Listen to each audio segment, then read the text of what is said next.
All right. For some reason, I keep getting these rocket surgeons that think that again, they're putting an AR-15 together and everything should just drop and lock and be perfect. But in the real world, you're going to have to fit this stuff because these bullet guides are a cast piece. They make sure this radius here, that's where the rounds feed up and over, obviously, and this flat are specific thickness. What they don't tell you is the thickness on the sides here on the walls. You need to fit that or grind that to fit the radius in your particular receiver. Now, if you've got, CNC Warrior or Torque, it's CNC machine, it's probably pretty close. Your problem is this part is not close because these things have been fitted to receivers that were made on manual machines, and the plus minus spec on that was a lot. So, the guy in Israel put it in the first time it went in, it riveted in, he didn't have a problem with it. He could have cared less, and obviously you can see somebody should have cared a little more and took a little bit of metal off that right there evenly.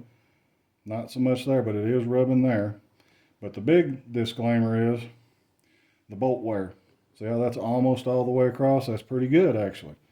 But you get some of these things, let's see here, that have just barely 3/4.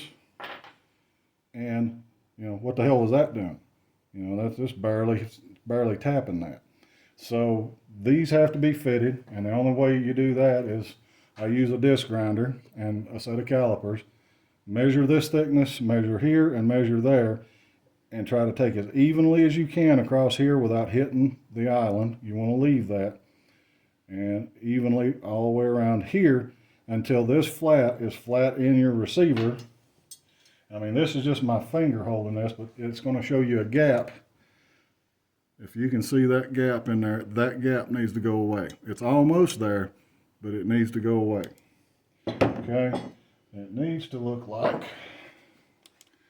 that right there. If you can see, no gap whatsoever.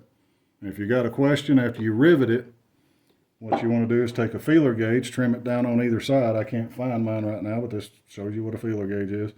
And I do a 2/1000, trim it with a pair of cutters, and try to slide that between the bottom of the bullet guide and the trunnion.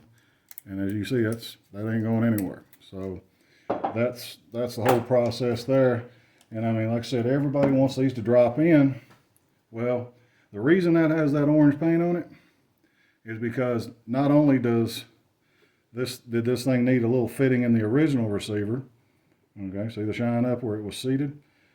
And this receiver, I would have to machine off about 30/1000 across there lengthwise just to get it to drop in. So these are all over the place. They weren't made by IMI. They were supplied by an outside contractor and probably 2 or 3 different contractors. So who knows, but you've got to make these work. That's part of building a Galil. You're going to be a mechanic, go work on cars and buy your parts off the shelf. You're going to be a fitter or put a Galil together. You're going to have to make it work or sit there and complain about it, whichever one suits you.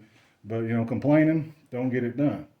So that's about all I can tell you on that subject other than, keep the damn pencil leads away from measuring stuff on these. All right.